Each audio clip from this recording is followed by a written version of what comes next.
Oi gente, meu nome é Maria Luísa e hoje eu vou fazer minha primeira slime. Eu vou pegar esse potinho aqui, eu vou usar essa cola e esse ativador aqui. Vamos começar. Pelo que eu vi no vídeo, aí tu botar a quantidade de cola que tu quiser. Eu vou botar assim. Olá, meu nome é Ney Douglas e eu estou aqui em cima da Daí eu vou mexer, eu vou botar uma cor. Eu vou botar verde.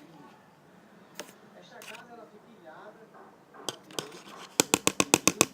e mora uma família lá. Eu vou tentar conversar com essa família. E o vídeo acabou. Vamos ver.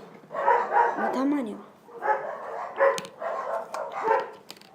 Amarelo.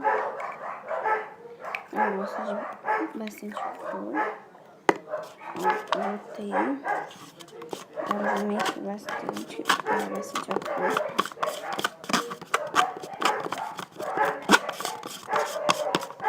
Tá ficando bonito, né? Agora eu vou ativar. Essa aqui é água borrifada com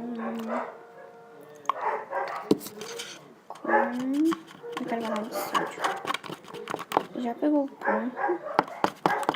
Já tá desgrudando. Eu não sei quando que é o ponto. Assim. Não tá grudando.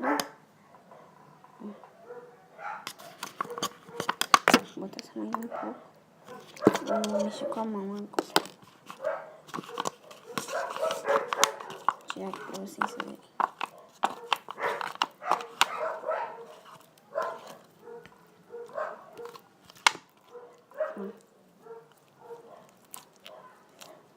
É muito legal de fazer slime. E ela ficou bem amarelinha. Ai, tá grudando. Tá grudando. Vou pegar mais. Ativador. Vou botar. Eu acho que tá bom, né? Eu não sei quando tá bom. Acho que é quando desgruda. Só que ainda tá grudando. Ó. Vamos ver se ela faz clique. Ó.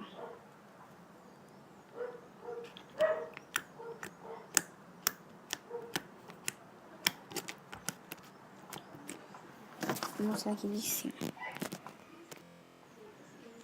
Ela ficou assim.